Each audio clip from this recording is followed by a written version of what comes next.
Sugeng pepanggihan malih kaliyan renungan Padinan Grikaji Purwantara Kemis Paing 9 Juli 2026. Renungan Padinan kapendhet saking Yukanan 3 ayat 13 dumugi 18 ingkang mekaten sabda pangandikanipun Gusti.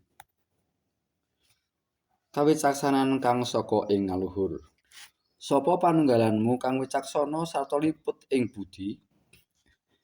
Iku nuduhna panggawene uripe kang utama kalawan kawicaksanan, kang tuwuh saka budi sareh.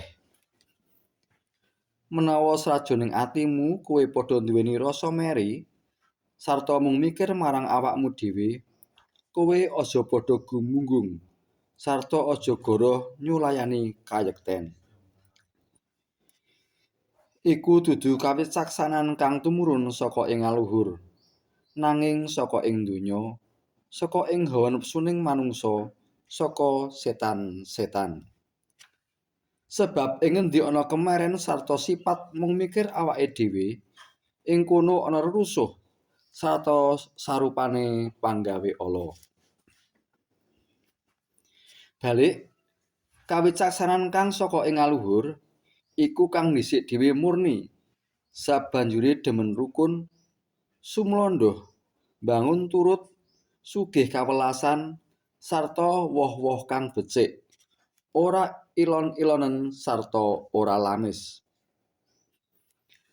Sarta mungguh wahing kayekten iku kasebarake sajroning tata rukun tumrap wong-wong kang olah tata rukun. Mekaten sabda pangandikanipun Gusti ingkang rahayu, inggih tetiang ingkang nyuaraos sabda pangandikanipun Gusti menika lan dipun lampahi wonten ing sauruting gesangipun. Renungan padinan wonten ing dinten menika kanthi irah-irahan kawicaksanan saking ngaluhur. Sugeng enjang Bapak, Ibu lan sedherek ingkang kinasih wonten ngarsanipun Gusti. Mugi-mugi ing dinten menika kita tansah kaparingan kawicaksanan saking Gusti. Ing gesang menika kathah tiyang ingkang pinter, nanging dereng mesti wicaksana. Pinter menika ngertos kathah ngilmu, nanging wicaksana menika mangertos kinten-kintenipun, ngertos wekdalipun lan mangertos kados pundi tumindak ingkang leres miturut karsanipun Gusti. Kitab suci maringi piwulang dhateng kita bab kawicaksanan ingkang sejati. Kawicaksanan menika kawitanipun resik. Kawicaksanan saking donya asring kagem kepentingan pribadi.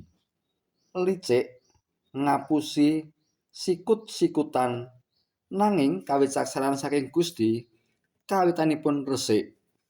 Yakobus 3 ayat 17. Boten kagem nyakiti tiyang sanes, boten kagem pamer, kados Gusti Yesus nalika dipun uji dening tiyang Farisi. Wangsulanipun Gusti wicaksana sanget. Boten kagem bales, nanging kagem mulangaken kabeneran.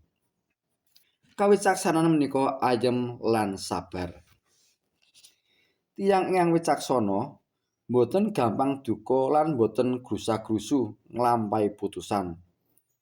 Saben tiyang kedah rikat ngrungokaken alon-alon ngendika, alon nesu, kados dene tiyang yasa griya wonten ing watu. Pundhasinipun lebet lan kuat. Mekaten ugi kita. Menawi ngadepi perkawis sumangga dipun penggalih, dipun dongaaken lan dipun pasrahaken kaliyan Gusti. Gesang wonten ing satengahing pasamuan kedah nggadhahi sikap ingkang wicaksana. Sedaya keputusan ingkang dipun tindakaken kedah saged ndamel tentrem sedaya pasamuan. Boten namung damel remen, ugi tentrem saperangan alit pasamuan. Kawicaksanan menika kebak woh ingkang sae.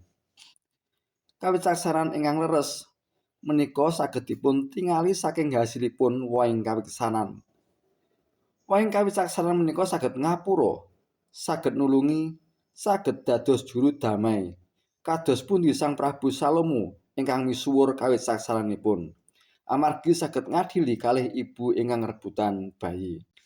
Kados pundi saged nyuwun kawicaksanan Nanging menawi wonten ing antawisipun panjenengan kekirangan kawicaksanan, prayogi nyuwun dumateng Allah ingkang maringaken dumateng saben tiyang. Kuncinipun namung setunggal, nyuwun dhateng Gusti kanthi iman.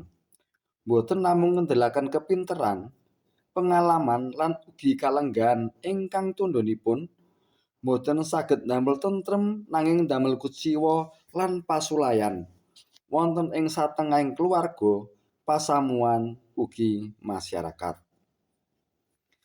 Saderengipun nglampahi putusan ing dinten menika prayogi kita tanget rumiyin mekaten. Gusti, menapa menika resik? Menapa menika ndadosaken ayem? Menapa menika wae sae? Menawi inggih dipun lajengaken, menawi boten sumangga dipun penggalih rumiyin. Amin. Sumangga kita ndedonga. Duh Gusti Yesus, sumbering kawicaksanan sejati. Kawula nyuwun pangapunten amargi kawula asring tumindak tanpa kawicaksanan. Sumangga paduka paringi kawicaksanan ingkang resik, ayem, sabar lan kebak sih katresnan. Mengaten Bapak Ibu, renungan padinan wonten ing dinten menika mugi-mugi Gusti tansah berkahi kula dalah panjenengan sami. Amin.